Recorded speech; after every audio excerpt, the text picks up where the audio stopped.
Franck est à la recherche de l'or de ces bois, un trésor qu'il faut mériter. C'est un trésor caché dans la mesure où on a vraiment, on s'est vraiment battu pour y arriver, hein, parce qu'il faut quand même entre 30 et 40 minutes de marche et c'est assez chaud. Voici ce pourquoi il brave la nature. Couleur or et ovale, des cabosses de cacao qu'il vient cueillir avec un grand intérêt pour une variété en particulier. Un hybride, le Criollo. Il est très rare et c'est quasiment, c'est la première fois que je le vois porter, en fait. Et je suis assez bluffé, quoi, en fait, de ça. Ça fait un chocolat qui est très très bon. Un chocolat d'excellence, même. Perdu dans les profondeurs boisées de Casse-Pilote, la plantation daterait de la période esclavagiste et pourrait même lui être antérieure.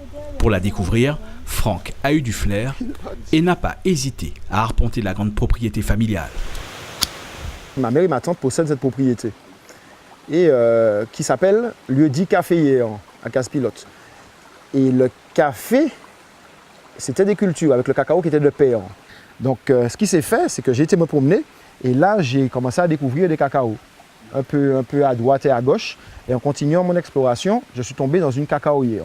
Cette cacaoyère-là, qui est vraiment éloignée de tout.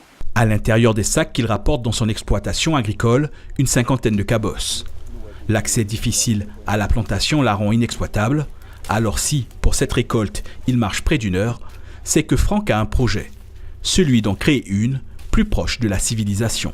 Je fais depuis 2 ans, en fait, c'est que je fais des récoltes, je ne fais pas de transformation, mais j'utilise la totalité de la production pour replanter, pour faire des plants, des fèves et tout, des fèves que je plante, et pour recréer une nouvelle cacaoyère. Tout ce que j'ai pu planter depuis 2 ans dans la création de nouvelles cacaoyères, c'est continuer à les planter et essayer en 4 ans de passer à entre 5 et 8 hectares de cacaoyers.